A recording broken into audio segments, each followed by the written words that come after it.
Hello, I'm Philip Stoughton. I'm at Electronica 2014 in Munich, and I'm joined by Thomas from Göpel. Thomas, good to see you again. Thanks for stopping by. Thank you. Yeah.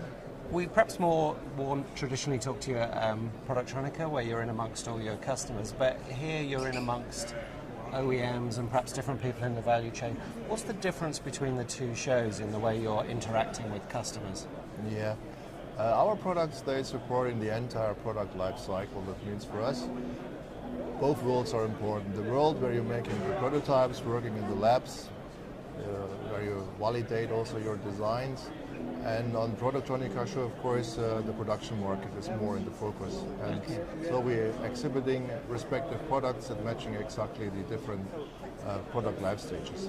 And do you often find a situation where you've got a system in a lab for an OEM and they want that same system, that same technology like boundary scan used in a high volume manufacturing environment? That is exactly one of the advantages that we can offer, that you can reuse the same tools and the same equipment through the entire product life cycle. So reusing hardware and software for the lab and for the production, this is a real great advantage that users can have.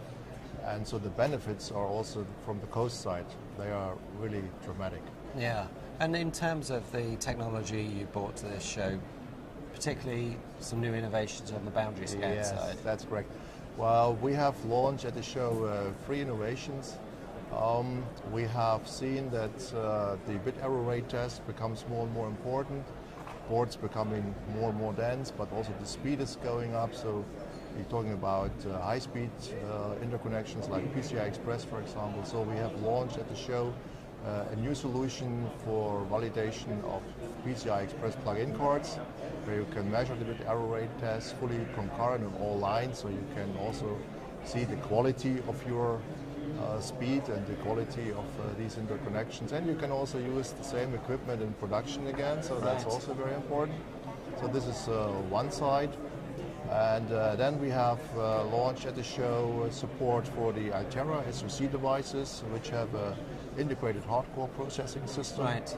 And we're offering now support for the FPGA as well as for the processing system of our technology, so that you can use the FPGAs in total as an SoC as a test instrument. So we can download soft IPs for testing, for measuring the clocks and everything in a very high automated way. And our technology uses the processor, the embedded processor, for example, to execute real-time tests, to check your parts of the board in highest performance that are possible. Okay. That's the second. And the third one that we have launched, we are also very active in the programming market, and we have an inline programming system. This is the Rapido, and at the show we have revealed the RPS 910, which is a new generation with plenty of new features and higher speed and everything what you can imagine. Okay, and in terms of driving those technologies, in terms of what's making you develop and bring those new products, is it particular end user market? Is it the automotive, medical,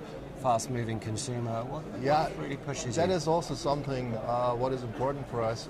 Every market domain which uses high complex boards, this is in principle already our customer. Right. And we're addressing so many market segments. It starts with automotive, of course. Automotive is really a strong, demanding market. Meanwhile, have also very high complex electronics.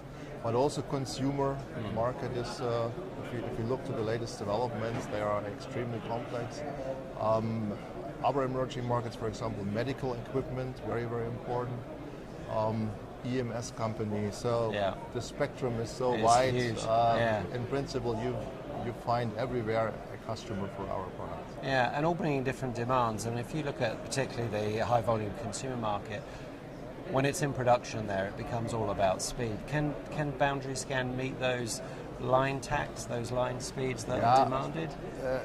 It depends on the strategy that the customer applies for their products. If you have a high volume production, it could be that the customer decides he makes plain functional tests, and if he identifies that something is not working correctly, then he's not starting to make diagnostics by boundary scan or something like that. Then in principle, it's a functional test, and what fails fails. Yeah. And then they will not repair it. So because the value of the board is, in comparison to the volume, so low that there's no justification for repair. But the more complex boards, of course, they use also boundary scans. So boundary scan is a established technology meanwhile, but it is also so that boundary scan can't do everything. And that was exactly the point where we said we need to create respective counterparts, like for example using the processor as a test instrument or the FPGA, and so we created a full ecosystem of solutions which are like a matrix. So you find, for every problem you find a solution. It could be boundary scan, it could be something else, and we making sure that you can use everything on one platform for software and hardware. That's important. Yeah, and that's where I guess you've got an advantageous play in that you're involved in those other sectors and you can advise on what test process is going to suit particular volumes, particular technologies, particular demands. That's correct. And we have this year a growing rate of over 20%, so we had a fantastic year. And it's really amazing to see in Europe we're selling much more into the labs.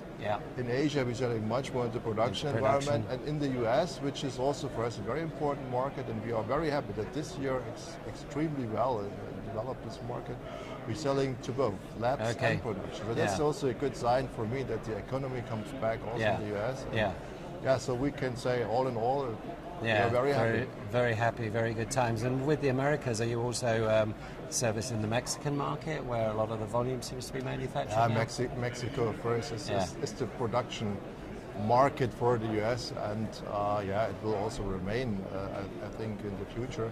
And you need to have respective support structures. This is very important because typically they're following the decisions that our companies are making. And so, we need to have a good infrastructure and a good network to get the orders. Thomas, thanks for stopping by. Always a pleasure to chat. I hope the show's a big success for you and we can speak again soon.